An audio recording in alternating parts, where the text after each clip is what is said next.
Sziasztok gyerekek!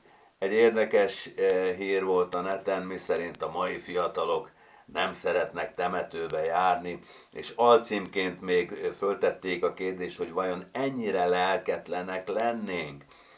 És ugye, ha Jézus szavaira emlékezünk, akkor Jézus azt mondta azoknak, akik ugye a mennyegzőre hívás, az Isten országának keresése helyett szabadkoztak, hogy apámat kell eltemetnem, azt mondta nekik, hogy hagyjátok a halottakat, hogy temessék el a halottaikat. Ebből a mondatból nyilvánvaló, hogy egy halott nem tudja eltemetni a másik halottat, tehát az a halott, aki eltemeti a másikat, az szellemi halott.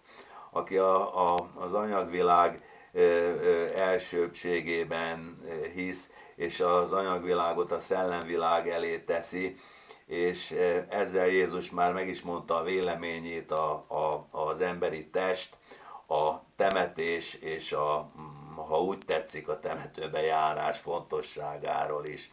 Tehát nem ítélkezhetünk azok fölött, és nem mondhatjuk, hogy lelketlenek azok, akik nem járnak a temetőbe, illetőleg mondhatjuk, ha azt gondoljuk, hogy azok, akik nem járnak a temetőbe, azok nem gondolnak szeretettel a rokonaikra. Biztos van olyan is, aki nem gondol szeretettel a rokonaira, de van olyan is, aki nagyon szereti az elhunyt rokonait és az elhunyt szeretteit, ahogy én is nagyon szeretem őket, csak én abban a hitben vagyok, hogy az én szeretteim nem a temetőben vannak.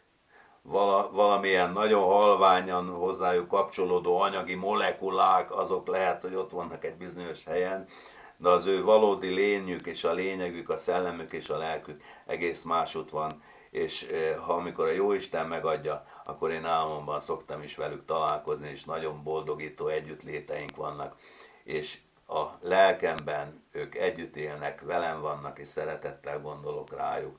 És azt hiszem, ez a lényeg, amikor elhunyt egy szerettünk, hogy szeretettel gondoljunk rájuk, és ezt meg lehet temetőbe járás nélkül is valósítani. Sziasztok! Hello.